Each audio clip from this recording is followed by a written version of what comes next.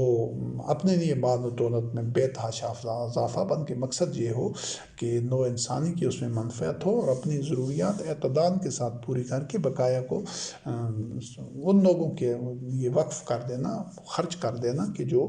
جن کی ضروریات پوری نہیں ہو رہی یا جو اس قابل نہیں ہے کہ وہ اقتصاب رزق کر سکیں، معذور ہیں اس سے۔ تو یہ نفسیات مومنین کے اندر یہ تغیر نفس ضروری ہے۔ اگر یہ تغیر نفس نہیں آتا تو پھر آپ چاہے ہندو ہیں یا عیسائی ہیں، یہودی ہیں، مسلم ہیں، کوئی بھی ہیں، لیکن آپ سرمایہ دار ہیں تو آپ ربا کے اوپر آپ کی معیشت ہے،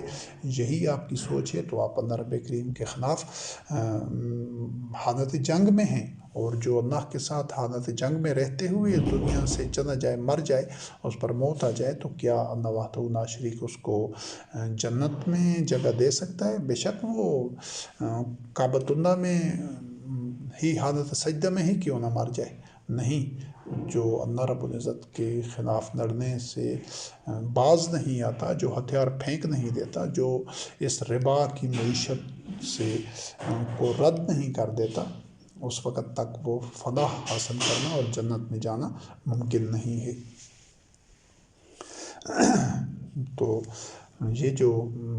اللہ رب کریم نے فرمایا کہ یہ جو تم اپنے مال دیتے ہو کہ لوگوں کے مالوں میں سے، یعنی لوگوں کی محنت کی کمائی میں سے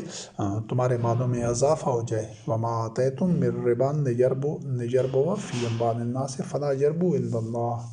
وما آتیتم من زکاۃ تریدون وجہ اللہ فاولئک هم المضعفون۔ سورۃ الروم کی آیت نمبر 39 سے کہ تم یہ جو اپنے مال دیتے ہو کہ اس میں لوگوں کے مال میں سے اس کے ساتھ شامل ہو کر، یعنی لوگوں کی محنت کا معاوضہ ہے، اس کا کچھ حصہ تمہارے مالوں میں شامل ہو کر تمہارے مال بڑھ جائیں، تو یہ اللہ کی بارگاہ میں اس طرح مال بڑھتے نہیں ہیں۔ یعنی یہ جو اسلامی نظام معیشت ہے اس میں مالوں میں اس طرح اضافہ نہیں ہوتا، بلکہ جو تم اللہ کی راہ میں وما آتیتم من زکوٰۃ تریدون وجہ اللہ، جو اللہ کی رضا کے لیے تم زکوٰۃ دیتے ہو۔ ربا اپنے لیے اپنے مال میں اضافہ کرنا، بڑھوتری، زکوٰۃ نشو و نما دینا دوسروں کو، کہ اپنا مال خرچ کر کے تاکہ دوسروں کی نشو و نما ہو سکے، ان کی جسمانی، ان کی ذہنی نشو و نما ہو، ان کی تعلیم اور بنیادی انسانی ضروریات سب نوع انسانی کی پوری ہوں۔ اس عمل کا نام زکوٰۃ ہے۔ اس کے لیے جو تم مال خرچ کر دیتے ہو، ان کو نشو و نما دیتے ہو، یہ اللہ کے ہاں اس طرح زکوٰۃ دینے سے جو اللہ کی رضا کے لیے، تو انہی کو دوہرا اجر ملتا ہے۔ اگر اپنے مال و دولت میں اضافہ اور بڑھوتری کے لیے انویسٹمنٹ کرتے ہو، کماتے ہو، اس میں ربا لے کر اپنے مال میں اضافہ کرتے ہو، تو اللہ کے ہاں ایسا مال نہیں بڑھتا اور اس کی سزا جہنم ہے۔ جبکہ دوسروں کی نشو و نما کے لیے، تزکیہ نفس کے لیے، اپنے تزکیہ نفس کے لیے، دوسروں کی ربوبیت کرنے کے لیے جو تم مال خرچ کرتے ہو، تو وہی تمہیں بڑھ چڑھ کر اس کا اجر اللہ رب کریم دیتا ہے۔ سورۃ آل عمران کی آیت نمبر 131 سے یا ایھا الذین آمنوا لا تأکلوا الربا اضعافا مضاعفۃ واتقوا اللہ لعلکم تفلحون واتقوا النار التی اعدت للکافرین، کہ اے ایمان والو، تم نے یہ ربا یعنی سود نہیں کھانا، اور اضعافاً مضاعفتاً یعنی کہ دوہرا تہرا بڑھتا ہوا، یعنی جس طرح بھی پہلے وضاحت ہو چکی ہے کہ ایک بندہ ہے، وہ اس کو سرمایہ کے اوپر وہ محنت، اس کی محنت کا نہیں، سرمایہ کا جو اس کو بدلہ ملتا ہے وہ سود ہے۔ محنت تو ایک بندہ ہے، وہ تاجر ہے، اس کے پاس وہ تجارت کرتا ہے، وہ اپنی دکان کے ذریعے یا کسی بھی طریقے سے اس نے کچھ دکان میں سامان رکھا ہوا ہے، کوئی بھی ایک کام کر رہا ہے، تو وہ اس کے ساتھ محنت کر رہا ہے، اس کو محنت کا جو معاوضہ مل رہا ہے۔ یہ ایک سادہ ترین بزنس اسٹریٹجی ہے، اس کو جتنے وسیع پیمانے پر پھیلاتے جائیں، لیکن اس کا ابھی اگر ایک بندہ ہے، اس نے انویسٹمنٹ کیا ہوا ہے کئی جگہوں پر، اس کو ہر طرف سے وہ آمدن آ رہی ہے، تو یہ ربا ہے دوسروں کی محنت میں سے۔ جب اپنی محنت میں، اور پھر جو اسلامک سٹرکچر ہے معیشت کا، تو اس میں تو جو کسی بھی بزنس میں جتنے بھی وہ شراکت دار ہوں گے، ایک کوئی انڈسٹری ہے، اس میں جو اس کا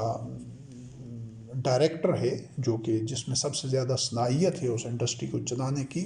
اس سمیت کوئی 500 یا 1000 آدمی ہیں، تو وہ 1000 آدمیوں کو ان کا جو منافع ہوگا پیداواری عمل کے ذریعے، چاہے وہ کسی بھی چیز کی صنعت ہے، کوئی کاروبار ہے، اس میں 10 آدمی ہیں ٹوٹل، جو ان کا لیڈنگ آدمی ہے، جو اس بزنس کا جو ہیڈ ہے، اس سمیت 10 آدمی ہیں یا 10,000 آدمی ہیں کسی انڈسٹری میں، تو ان کی جو آمدن ہوگی تو اس کا منافع ایک اعتدال کے ساتھ تقسیم ہوگا۔ وہ اس ایک بندے کی ثوابدید پر نہیں ہوگا کہ وہ دوسروں کا ناجائز استحصال کر کے، دوسروں کو محروم کر کے اپنے لیے سب کچھ سمیٹنے۔ یہ فرق ہے بنیادی طور پر یہ طاغوتی معاشی مالیاتی نظام میں، کہ یہ اس کو چاہے یہ مروجہ مذہب ہے یا جمہوریت ہے، دونوں اس کو سرمایہ دار کو، جس کو چاہے وہ اس کا جو انٹرپرینیورشپ ہے، جو بزنس ایڈونچر ہے، چاہے وہ 10 افراد پر مشتمل ہے، چاہے وہ 10,000 پر مشتمل ہے، اس میں وہ جو ٹاپ پر ہے، جو اس پورے بزنس کو، پورے سسٹم کو 1 یا 2 یا چند افراد مینیج کر رہے ہیں، وہ ان کی ثوابدید پر ہے کہ وہ کتنا خود لیتے ہیں اور کتنا اپنے تمام سٹاف یا ماتحتوں کو دیتے ہیں۔ یہ باطن، چاہے یہ مذہبی احکام ہوں، مذہب اس کی اجازت دیتا ہے تب بھی یہ باطن امن ہے، جمہوریت اجازت دیتی ہے تب بھی یہ باطن امن ہے، چاہے وہ انڈسٹری ہو، چاہے بزنس ہو۔ جبکہ جو اللہ کا دین ہے، جو قرآن کریم ہے، اس میں وہ انسان کے لیے لیسا دین انسان ہے نماسا، کہ انسان کو صرف وہی ملتا ہے، وہی اس کے لیے ہے جس کے لیے وہ صحیح کرے۔ اب جب کسی انڈسٹری کے لیے 1000 اس کے ورکرز ہیں ٹوٹل، اس کے ٹاپ مینجمنٹ سمیت، ایک عام مزدور سے را لیبر تک 1000 اس کے ورکرز ہیں، تو اس کا جو آمدنی ہے، جو منافع ہے، پروفٹ ہے، جو کچھ وہ انڈسٹری کما رہی ہے، تو اس کی تقسیم بھی عدل و قسط کی بنیاد پر ہو۔ ایسا نہیں کہ 1 یا 2 ٹاپ کے جو اس کے ڈائریکٹرز ہیں یا چیئرمین ہے یا اونر ہے، اس کو اتنا منافع حاصل ہو کہ وہ بقیہ جو 900 یا 990 لوگ ہیں یا 999 لوگ ہیں، ان سب کا ملا کر بھی اس برابر، ان کے اس ایک کے برابر نہ ہو، تو یہ ظلم ہے۔ یہی ربا کی جدید شکل ہے، چاہے وہ زمینداری اور جاگیرداری کی صورت میں ہو، چاہے وہ صنعت اور ٹیکنالوجی اور بزنس کی صورت میں ہو۔ اسی کو جو عدل و قسط کی بنیاد پر جو زکوٰۃ کا نظام ہے، جو اسلامی مالیاتی اور معاشی نظام ہے، وہ اسی چیز کا سدباب کرنا اس کا اولین ہدف ہوتا ہے۔ اور جب ہر دور میں اسی اصلاح کے لیے جب انبیاء اور رسول علیہ السلام وحی کا پیغام لے کر آتے تھے، تو مترفین اور ہر دور کے جو قارون ہوتے تھے، اسی وجہ سے وہ سب سے پہلے انکار اور کفر اختیار کرتے تھے کہ ہمیں یہ جو وحی نے جو عدل و قسط کا، معاشی عدل و قسط کا، آپ کو پہلے اس کی وضاحت ہو چکی ہے کہ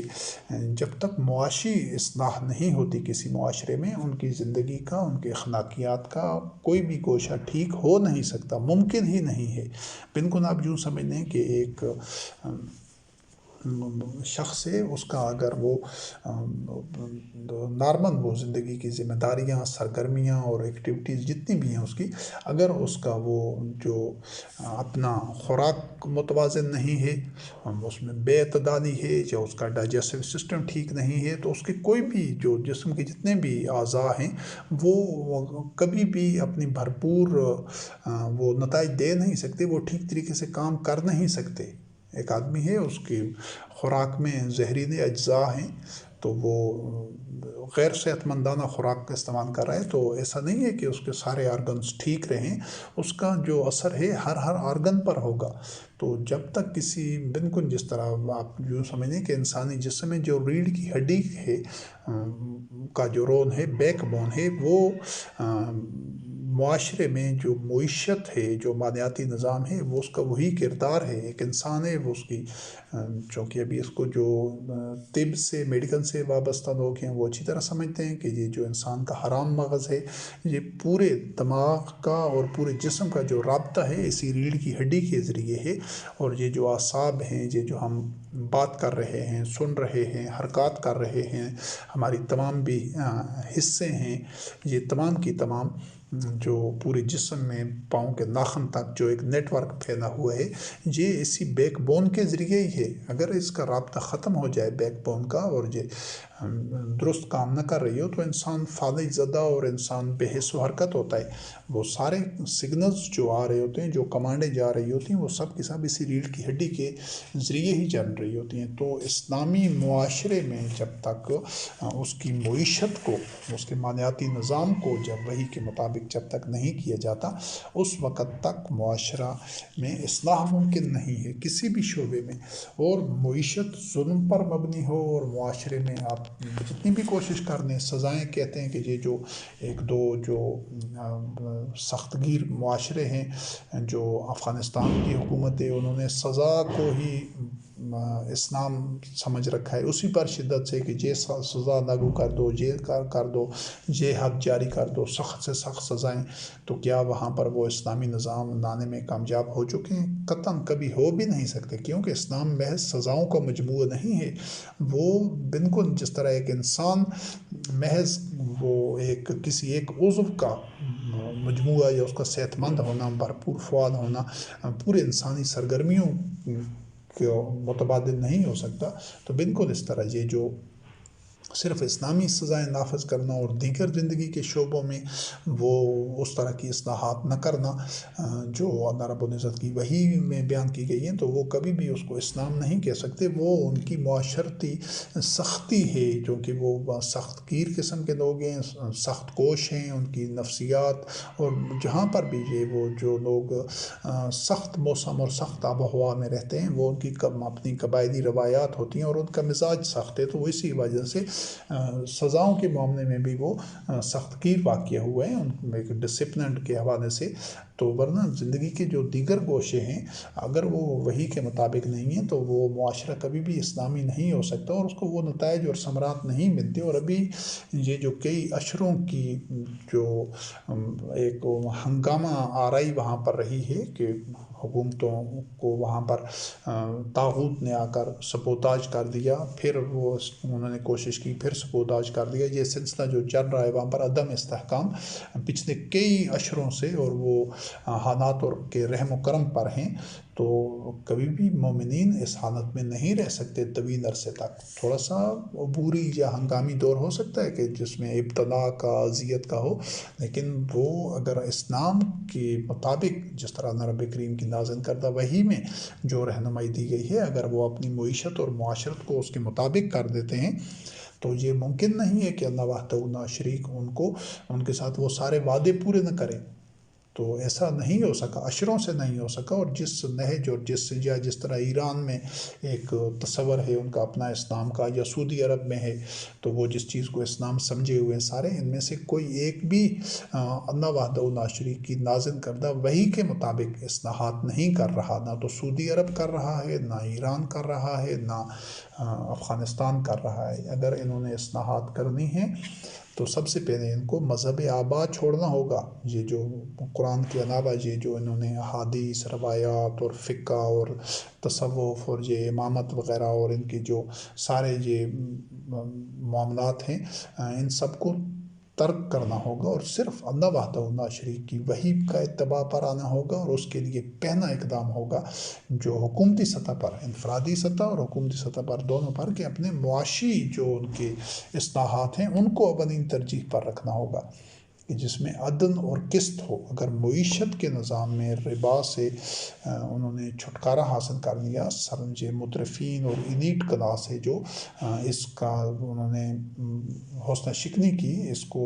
ختم کیا معاشرے میں، اور عدل اور قسط کے ساتھ اللہ کی نعمتوں میں ساری نوع انسانی کو، یعنی ان کے اپنے اپنے ممالک کے جو باشندے ہیں ان کو شریک کیا، اور یہ اس طرح جو ارتکاز دولت ہے اس کا خاتمہ کیا، تو پھر ان کے معاشروں میں اصلاح کا عمل شروع ہو سکتا ہے. اس کے بغیر اصلاح کے نام پر جو کچھ بھی ہو رہا ہے وہ فساد ہے، وہ اصلاح نہیں ہے. کہ ایک جس طرح آپ کبھی بھی ایسا نہیں ہو سکتا کہ آپ کا پورا